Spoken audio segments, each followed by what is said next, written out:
Assalomu alaykum futbol ixlosmandlari, e'tiboringiz markazida futbol dunyosi hamda dunyo futbolida ro'y bergan eng so'nggi yangiliklar bilan O'zbek futboli kanali.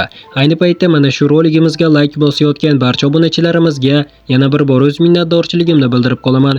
Qadrli do'stlar, mana shu kichik mehnatimizni qadrlagan holda ushbu kanalimizga bir dona like bosib, obuna bo'lib qo'yishni unutmang. Siz uchun arzimagan bu ish biz uchun juda ham muhim. Qadrli do'stlar, bizning kanalimizda hech qanday pornografik yoki qimorga targ'ib qiluvchi reklamalar chiqmaydi. Shuning uchun iltimos obuna bo'lib bizni qo'llab-quvvatlashni unutmang. Biz esa bugungi dasturimizni boshladik.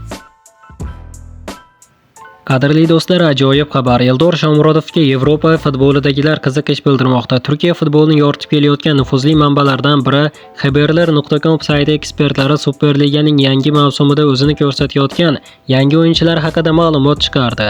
O'tgan yozda Turkiya chempionatiga Yevropaning kuchli ligalarida porlagan bir necha yulduzlar qo'shildi.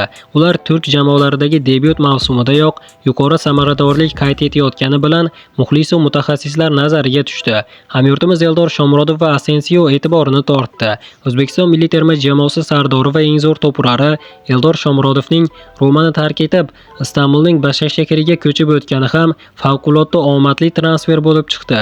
Turk klubi 30 yoshli hujumchini keyinchalik sotib olish huquqi bilan bir mavsum uchun 3 million yevro to'lab, ijara shartnomasini shakllantirgan edi.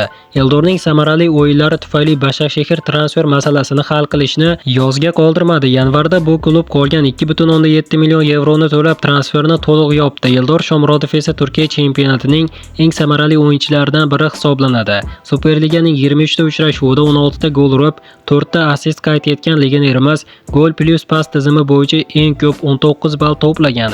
Yulduzli onlarni Realda o'tkazgan mashhur hujumchi futbolchi Marco Asensio ham Turkiyadagi debyut mavsumida o'z samaradorligi bilan muxlis va mutaxassislar e'tiborini qozondi.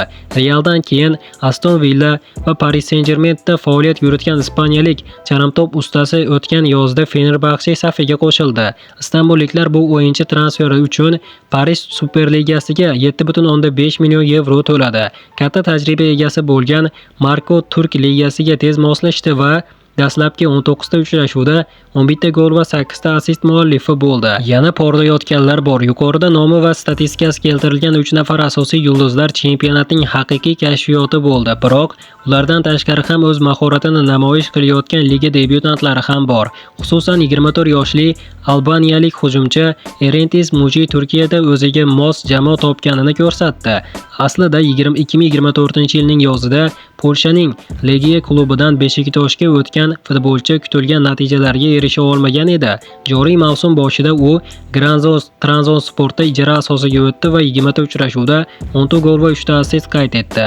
Trabzonsportning yana bir legioneri braziliyalik Felipe Aguesto o'z yurtiga Corinthians va Belgiyada Selkas Brugedagi faoliyatidan keyin 5 million yevro evaziga turk klubiga o'tgan edi. Birinchi mavsumning o'zidayoq chempionatning 22 ta uchrashuvda gollar sonini 10 taga yetkazib oldi.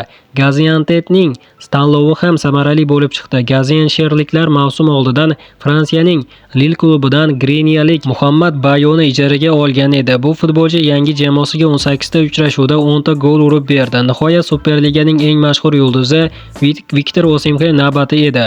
Nigeriyalik yulduz o'tgan mavsum Galatasaray tarkibida ijarada o'ynagan edi. Turk klubi ishonchini oqlagan yulduzni o'tgan yoz Napolidan 75 million yevroga to'liq sotib oldi. Natija esa chakki emas. Osimhen Superliganing 16 ta uchrashuvida qatnashib 9 ta gol urib berdi va 3 ta golli pas uzatdi. Qadrli do'stlar, shaxsan men Eldor Shomurodovning har bir o'yinini jonli efirda tomosha qilib kuzatib boryapman. Eldorning va Abbosning o'yinlari shunchaki juda ham ajoyib.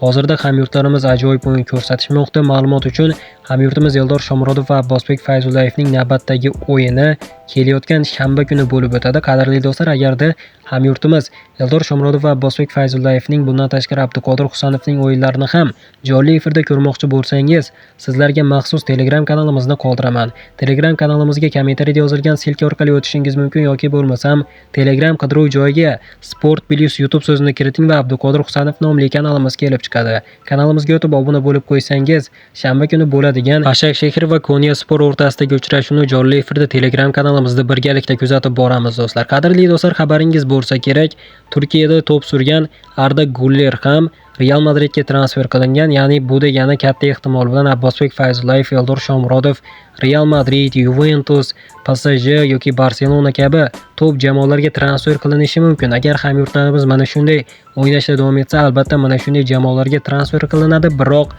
u jamoalarda hamyurtlarimiz zaxirada qolib ketishi ehtimoli juda ham katta.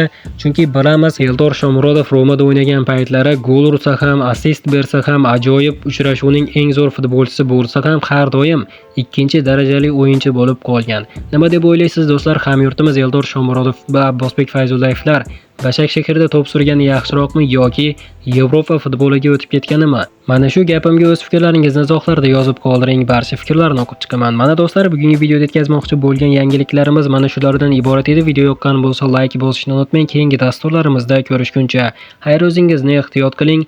O'zbek futboli kanalimizdan uzoqlashmang. Tez orada ko'rishguncha do'stlar, kanalimizga albatta obuna bo'lib qo'yasiz degan umiddaman.